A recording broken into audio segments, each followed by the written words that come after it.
how do you see the impact of the COVID-19 on EdTech? What we can see that this COVID-19 really accelerate, in fact, the whole education industry, in particular the ed technology, to boost its own business. So there's a huge demand.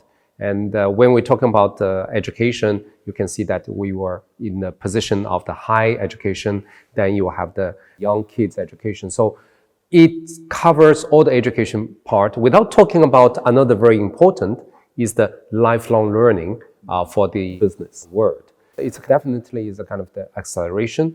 Clearly, we are in a time of crisis. The way we react to this crisis is about resilience.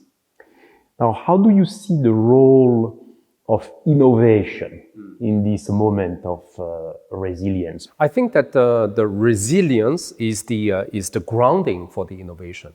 If you take a look on the innovation, in fact, behind a successful innovation, there are lots of difficulties, lots of hurdles, lots of pitfalls.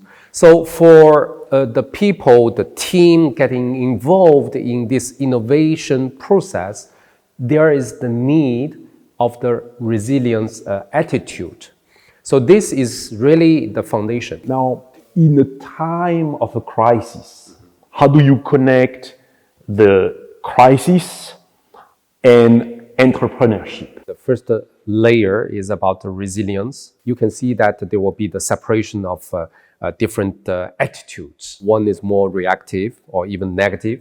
The others will be more positive, proactive. Secondly is to say in such a kind of pressure coming from the outside, how you can stay calm, still even think out of the box and identify new business opportunities. So find out the creative work.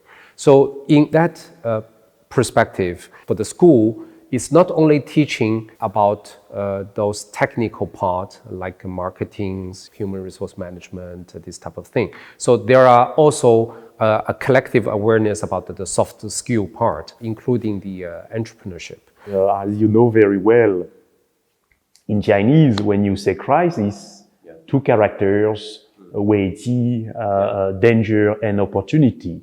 An opportunity, I mean, it is an invitation for innovation, but also it gives the opportunity also for entrepreneurs to begin new journeys. We understand the entrepreneurship. Sometimes we're only thinking about launching the business, whatever, what kind of the skills. And another fundamental layer of the entrepreneurship for EM Leong Business School is about enterprise yourself. Yes. So each person can become the boss of your own. But it is also always very important to remember that to be an entrepreneur is also about reinvention, or to reinvent oneself. Can you tell us a bit more about why do you think that the relations between France and China are so special? It's a kind of the humanity about what we call the chaleur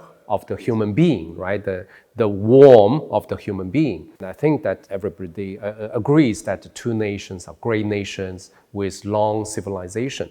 While personally, I think that if we summarize in one word about the common point between China and France, I can summarize like it's a kind of the tolerance and the appreciation about the diversity. Thank you so much for these very inspiring words. The crisis is testing us as individuals, nations, companies, but it tests also the friendship between nations.